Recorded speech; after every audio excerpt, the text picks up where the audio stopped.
Então, o paciente está apresentando uma agitação psicomotora ou heteroagressividade. A gente precisa entender que as diversas causas desse comportamento agitado não são excludentes, né? O paciente pode estar com uma causa orgânica e pode estar com um transtorno mental. O paciente pode estar com mais de um transtorno mental também, né? Então, a gente vai avaliar isso. Mas o principal na emergência é fazer essa estabilização desse quadro, cessar a agitação. Beleza, gente? É sempre importante a gente estimar o risco de violência, né? O risco desse paciente vir a um ato de violência contra a gente, outras pessoas da equipe, contra os familiares dele. E aí a gente precisa de ver que esses fatores de risco, né? Os fatores de risco para uma violência é uma história anterior de violência, paciente ser homem, fazer uso de substância psicoativa, ter impulsividade e psicopatia, né? Então esses são fatores de risco para uma violência e a gente vai estimar esse risco de violência, tá? E aí se o paciente está apresentando, né, a gente precisa estabilizar. Como que a gente vai estabilizar esse quadro?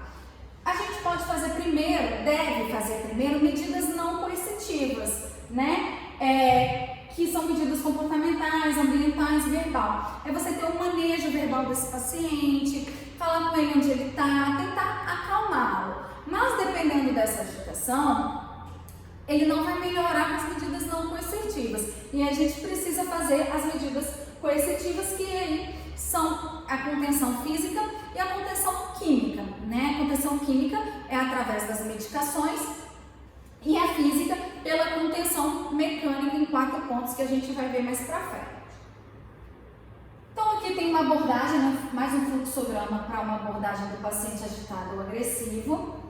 Vocês vão ler direitinho. E aí, quais são as medicações que a gente pode usar? Os antipsicóticos e os benzodiazepínicos. A gente vai preferir também por via oral.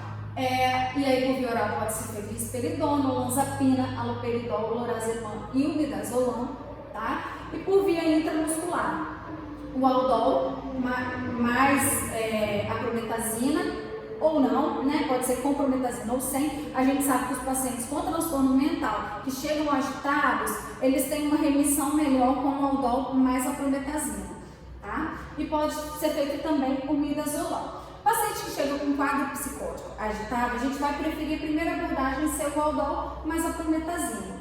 Depois de 40 minutos não respondeu, a gente pode fazer de novo o aldol com a prometazina. Se a gente vai fazer de novo, aí a gente pode fazer o midazolam para alternar essa medida do antipsicótico com o benzodiazepínico, tá bom, gente? E também pode ser feito por via endovenosa, e aí as medicações por via endovenosa vão ser o haloperidol e o diazepam, ok? Agora a gente vai avaliar o risco de suicídio, né? O risco de suicídio, gente, é algo muito amplo. A gente poderia fazer uma aula só para isso, né? Eu deixei nas anotações do slide um livro do Neuribotega que chama Crise Suicida. Tem ele na biblioteca virtual de vocês. A biblioteca virtual de vocês é muito boa. Tem muitos livros bacanas, né, que a gente usa como referência. E esse livro do Neuri sobre crise suicida é muito bom, muito completo. Quem tiver um interesse de ler sobre isso, eu indico esse livro, tá, gente? Eu deixei o link nas anotações do slide. Ele vai complementar de maneira assim, vai explicar para vocês tudo sobre a crise suicida. Como aqui não dá tanto tempo, eu peguei esse fluxograma também do livro de emergências psiquiátricas, que é o que eu vou deixar para vocês de referência bibliográfica no portal, tá? Do ambiente virtual, que ele é bem resumido, né? Um fluxograma bem resumido. E aí a gente precisa ver passo a passo sobre isso aqui, né? Todos vocês provavelmente vão atender algum paciente com uma ideação suicida ou uma tentativa de suicídio. Lembrando, ideação é diferente de tentativa, né? E é diferente também de pensamento de morte. Existem pacientes que eles falam, queria morrer. E aí a gente precisa entender, né?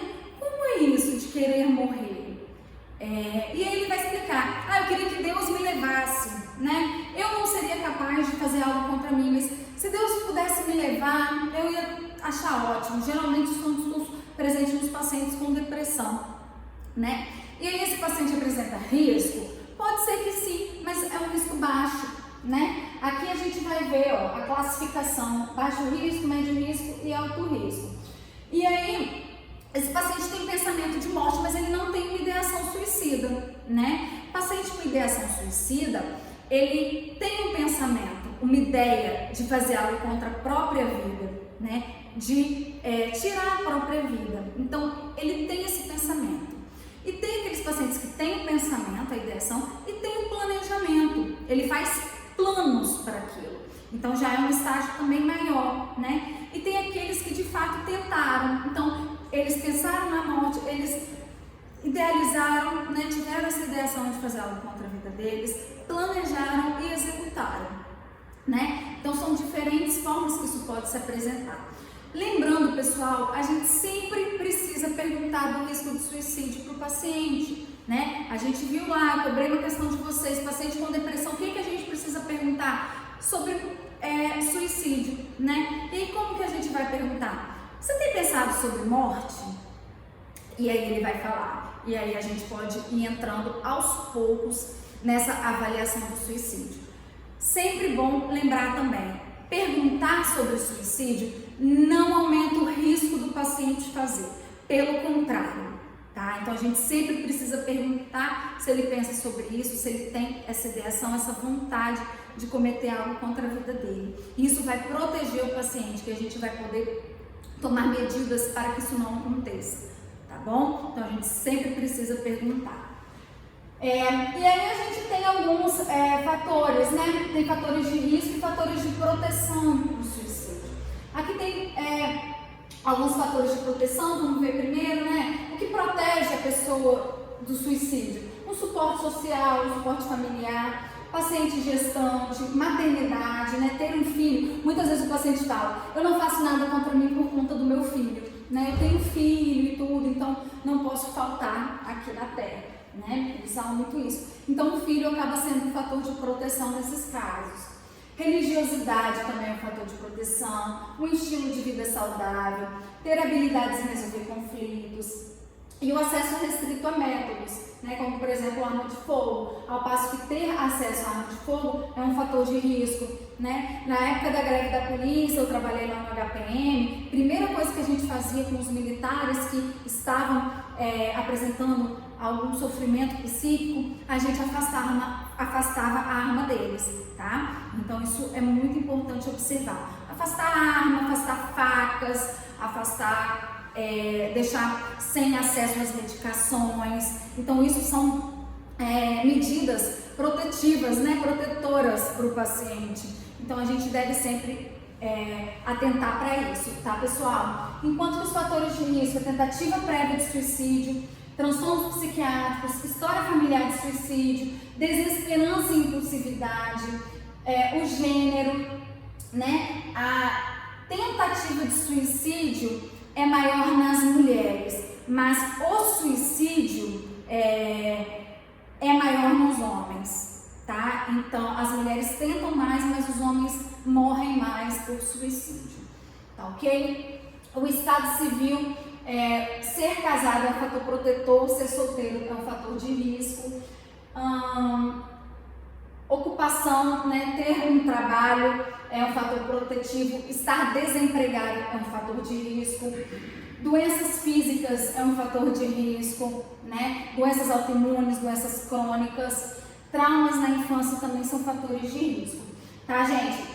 E aí a gente vai avaliar, né, aqueles estágios que eu comentei: intenção, ideação, plano e letalidade do método que ele planeja, né? E a partir daí a gente vai fazer a estratificação de risco e aí a gente comenta mais sobre isso na próxima aula também, beleza? Vamos fazer isso para linkar uma aula na outra e vocês não fugirem.